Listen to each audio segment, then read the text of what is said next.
आज हम बनाने जा रहे हैं नारियल की चटनी। उसके लिए हमने ये 1 कप फ्रेश कटा हुआ नारियल लिया है, उसे ऐसे छोटे छोटे टुकड़ों में काट लिया। उसके ऊपर से ब्राउन वाली स्किन हमने उतार दी है। चटनी जब भी बनाओ तो ऊपर वाली स्किन ज़रूर उतार दीजिए, नहीं तो चटनी का टेस्ट अच्छा नहीं आता। सबसे पहले हम मूंगफली और चना दाल को रोस्ट कर लेंगे। एक पैन लेंगे, गैस को हमने सिम पे रखा है। 1 टीस्पून ऑयल डालेंगे। ऑयल को थोड़ा गर्म होने देंगे। ऑयल गर्म हो चुका है। ये हमने कच्ची मूंगफली ली है, 1/4 कप है, ये डालेंगे। और साथ में ही 1 टेबलस्पून चना दाल भी डाल देंगे। अब इन दोनों को अच्छे से रोस्ट करेंगे, खुशबू आने तक इन्हें रोस्ट करना है। अगर आपके पास भुनी हुई मूंगफली और भुनी हुई चना दाल है तो फिर इसे बहुत ज़्यादा देर तक रोस्ट करने की ज़रूरत नहीं है, ना ही ऑयल डालने की ज़रूरत है। मेरे पास ये कच्ची मूंगफली थी और चना दाल भुनी हुई नहीं थी, इसीलिए मैंने ये कच्ची वाली चना दाल ली है और उसे हल्का सा तेल डाल के उसे रोस्ट कर रही हूँ। मूंगफली और दाल अच्छे से रोस्ट हो गई हैं। अब गैस को बंद करेंगे और इन्हें ठंडा कर लेंगे और एक बोल में निकाल लेंगे।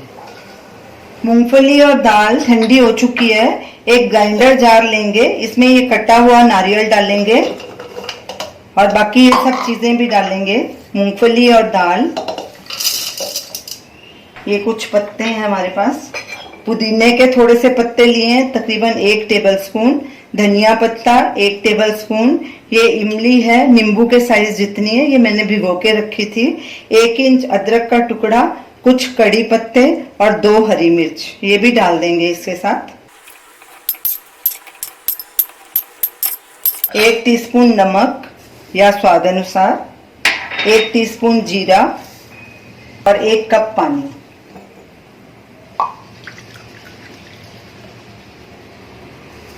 अब इन सबको अच्छे से ग्राइंड कर लेंगे और फाइन पेस्ट बना लेंगे। चटनी हमारी फाइन पिसी जा चुकी है। अब इसे हम एक प्लेट में ट्रांसफर कर लेंगे। ये देखिए कितना बढ़िया कलर आया है इस चटनी का और खाने में भी बहुत टेस्टी है। अब इसका तड़का बनाएंगे। 1 टीस्पून ऑयल डालेंगे, गैस से लाएंगे। गैस को हमने सिम पे रखा है और ऑयल को गर्म होने देंगे। ऑयल गर्म हो चुका है। अब इसमें 1 टीस्पून राई डालेंगे। ये 2 सूखी लाल मिर्च है, ये डालेंगे और कुछ कड़ी पत्ते हैं, ये भी डाल देंगे।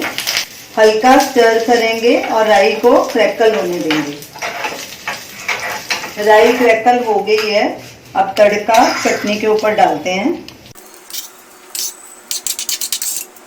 अच्छे से मिक्स करेंगे इसे। कोकोनट चटनी तैयार है। इसे आप इडली के साथ भी खा सकते हैं, डोसे के साथ भी खा सकते हैं, वड़ा सांभर के साथ भी खा सकते हैं। ये चटनी बहुत ही टेस्टी लगेगी। आप इसे ज़रूर ट्राई कीजिए और हमें अपना फीडबैक दीजिए और हमें बताइए कि आपको ये हमारी रेसिपी कैसी लगी। हमारे वीडियो को लाइक कीजिए, शेयर कीजिए, हमारे चैनल को सब्सक्राइब कीजिए। Thanks for watching.